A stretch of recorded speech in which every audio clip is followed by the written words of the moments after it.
Hi, I'm Tom Berlin, author of Restored and Reckless Love, and I just want to offer you an encouraging word during this time. You know, Jesus said this about himself in John 8, verse 12. He spoke again to his people, he said, "I'm the light of the world.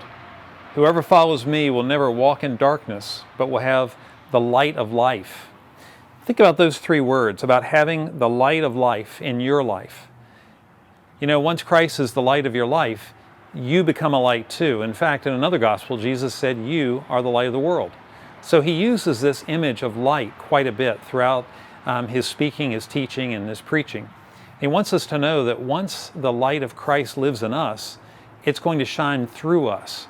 I can't think of a time where that's more important than right now.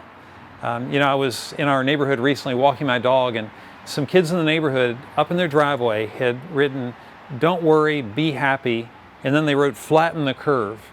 Now I think their mom had helped them because the writing was pretty good, but all around that, these two girls who lived there had put images of rainbows and butterflies and some things so creative I wasn't even sure what they were, but they were brightly done and well done.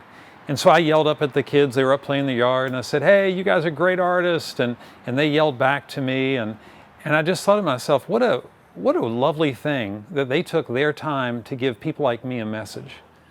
I'm wondering if you're giving people messages of light in your home, with your friends, with your family, and in your community right now.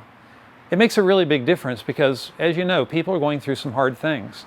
It's not only the concerns about our health during the COVID crisis, but it's also the normal things of life. It's the death in the church that I serve that happened just this morning in the early hours of the morning. And today, people can't come and interact with a woman who's now a widow the way they normally would have. So how will that happen during this time? How are you helping your friends and your neighbors and other loved ones know that you love them even as you're keeping that social distancing?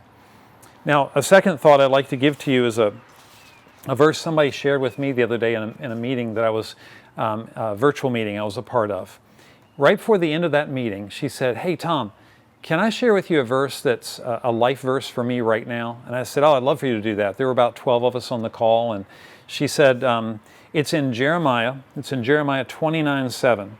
Now, in this passage, the prophet Jeremiah is giving a word from the Lord to the people that are living in Babylon. It's not where they want to be. It's not the situation they want to be in, but it's the situation where they are. And so the Lord says to them, "But seek the welfare of the city where I sent you into exile, and pray to the Lord on its behalf, for in its welfare you will find your welfare." Now, I don't think the Lord sent them into exile as much as I think the Lord was with them in their exile.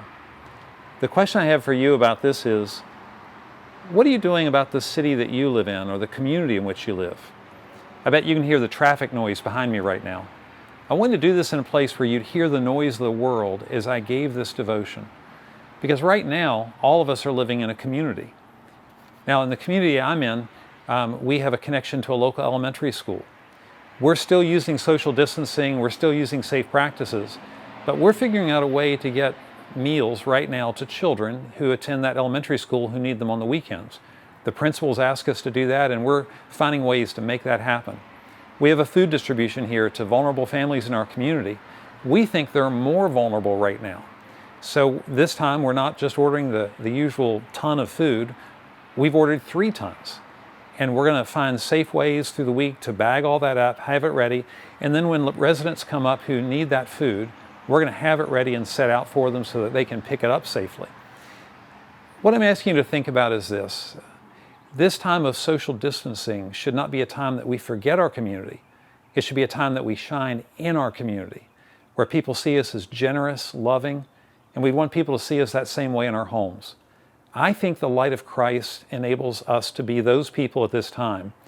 And I think you and I may be writing a story right now that people remember and say, "That was a really difficult time, but I remember Christians and I remember the church being its very best."